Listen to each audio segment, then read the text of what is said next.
Set 9 Purulia জেলা primary school and Suniti academy Coochbehar দুটো স্কুলের কোশ্চিন সেট একসাথে দিয়েছে। তো ফার্স্ট একটা প্যাসেজ দিয়েছে, পরে যাক কী বলেছে। They tied their boat to a tree at the river bank. তারা নদীর পাশে একটা গাছের সাথে তাদের বোটটিকে বেঁধে রেখেছিল। The deep forest spread before them. এবং পাশে ছিল একটা গভীর জঙ্গল। দ্য গ্রাউন্ড ওয়াজ মাটি, মাটি ছিল কর্দমাক্ত। দে ওয়ার সারাউন্ডেড বাই সুন্দরী হেন্তাল অ্যান্ড গোরান ট্রিস। এবং সেই জঙ্গলটি কিসে পরিপূর্ণ ছিল? সুন্দরী গাছ, হেতাল গাছ এবং গোরান গাছে পরিপূর্ণ। The two brothers enter the wild forest. সেই বন্য জঙ্গলে দুই ভাই প্রবেশ করেছিল। They carried empty sacks to collect dry wood for fuel. তারা একটা খালি বস্তা বহন করেছিল কিসের জন্য? জ্বালানি হিসাবে শুকনো কাঠ সংগ্রহের জন্য। Suddenly they heard a deafening roar. তারা সেই সময় এক অদ্ভুত গর্জন শুনতে পেয়েছিল। The forest was dark. জঙ্গল ছিল অন্ধকার। The dense trees blocked sunlight. কেন? কারণ হচ্ছে গভীর যে জঙ্গলের যে গাছপালাগুলো, সেই গাছপালাগুলোর ডালপালা প্রসারিত করে সূর্যের আলোটাকে ব্লক করে রেখেছিল, বাধা দিয়েছিল। There appeared a huge tiger. সেই সময়ে এক বিশাল আকারের বাঘের আগমন ঘটেছিল। It was large, yellow was with black stripes. তো এই বাঘটি কেমন ছিল? বাঘটি ছিল লার্জ, বেশ বড় ছিল দেখতে, ইয়েলো হলুদ কালারের ছিল এবং তার গায়ে ডোরাকাটা দাগ ছিল কালো রঙের। It looked out of grey ice at Subal and মাদল। তো সেই বাঘটি সুবল এবং মাদলের দিকে তার ধূসর চোখ নিয়ে তাকিয়েছিল। বারে মিয়া, সুবল সেইট উইথ এ। তো এক ভয় ও শ্রদ্ধা মিশ্রিত আওয়াজের সাথে সুবল বলল কি? বারে মিয়া, এই বাঘটি। কিপ কোয়াইট, শান্ত থেকো। মাদল সেইট সফটলি, মাদল ধীরে সুস্থে বলল। আরও বলছে কি? ডোন্ট চ্যালেঞ্জ হিম, তাকে চ্যালেঞ্জ জানিও না। The tiger paused. তখন সেই বাঘটি হচ্ছে থেমেছিল। He gave the brothers a cold look. সে বাঘটি কী করেছিল? সেই দুই ভাইয়ের দিকে এক ধীরে সুস্থে তাকিয়েছিল। The brothers were afraid but they kept their cool. তো ভাইয়েরা ভয় পেয়ে গেছিলো কিন্তু তারা নিজেদেরকে শান্ত রেখেছিল। They stood like statues. তারা যেন এক মূর্তির মতন নিজেদেরকে দাঁড় করিয়ে রেখেছিল। The tiger ambled away. এরপরে সেই বাঘটি তাদের দিকে হচ্ছে তাকিয়েছিল। ধীরে ধীরে চলে গেল। অ্যাম্বেলড মানে হচ্ছে ওয়াক স্লোলি, ধীরে ধীরে চলে গেল। রিলিভড অ্যাট লাস্ট, শেষ অবধি তারা স্বস্তি পেল। They filled their sacks with dry would.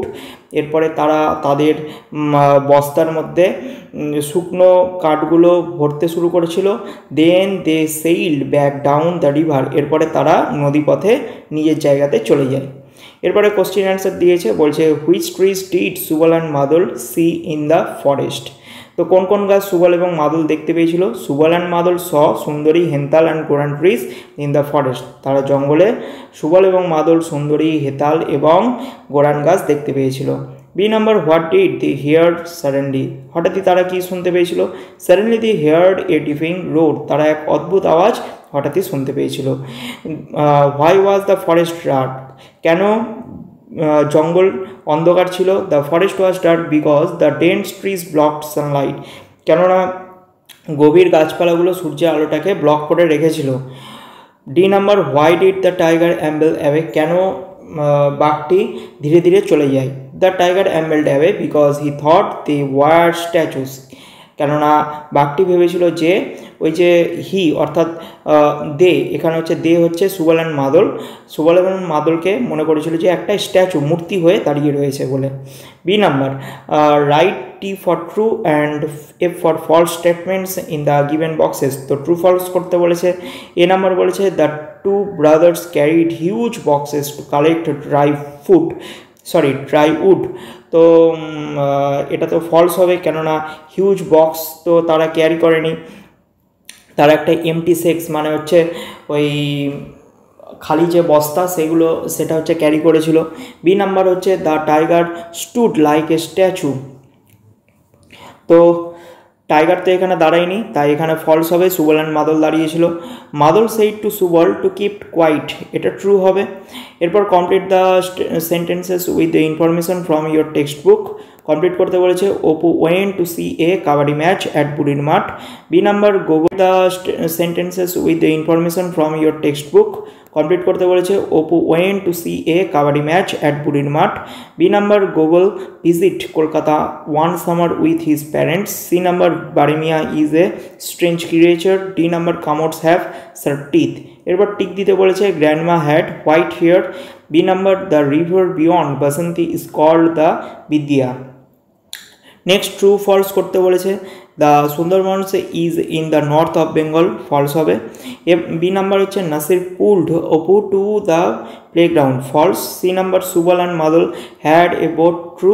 D number হচ্ছে review and Gauri like the taste of hilsa fish, true. Next question answer বলেছে who won the match for Apu's team. Apu won the match for Apu's team. B number what did Google have for lunch? Google had rice, rohu curry, rasgullas and sweet curd for lunch. C number how did the opponents play? The opponents played really well. D number why was the forest dark? The forest was dark because the dense trees blocked sunlight.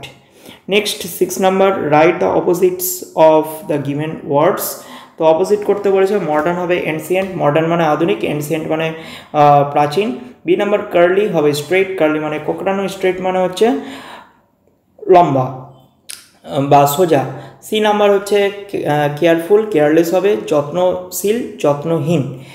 7 number underline the adjectives in the following sentences. Adjective করতে বলেছে it is a sunny day, ডেটি কেমন sunny, তাহলে sunny হচ্ছে adjective হবে। B number he was much money, money কেমন রয়েছে, মাছ অনেক রয়েছে। C number there are 7 days in a week, তো কটা দিন রয়েছে 7। ডি নাম্বারটা ভুল রয়েছে, তাই ক্রস দিয়েছে এখানে, কেননা এখানে হচ্ছে হিটা হচ্ছে, তো হিটা হচ্ছে প্রোনাউন হবে, ওয়ার্ডস হচ্ছে ভার্ব হবে, আর হার্ড হচ্ছে অ্যাডভার্ব হবে, তাই এখানে কিন্তু অ্যাডজেক্টিভের কোনো ওয়ার্ড নেই, তাই এটা ভুল রয়েছে।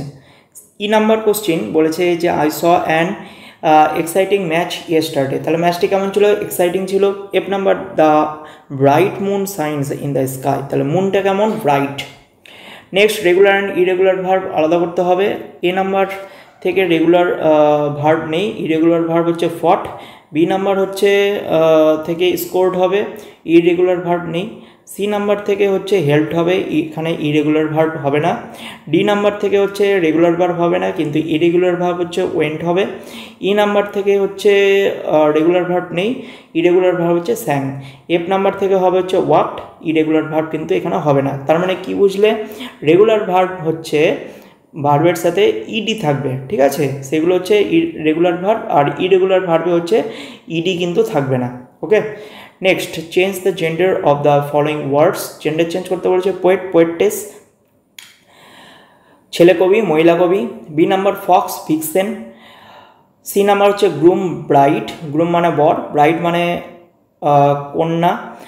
আর ডি নাম্বার হচ্ছে পিকক, পিহেন, ময়ূর, ময়ূরী। এরপর write the 5 sentences on your favourite game.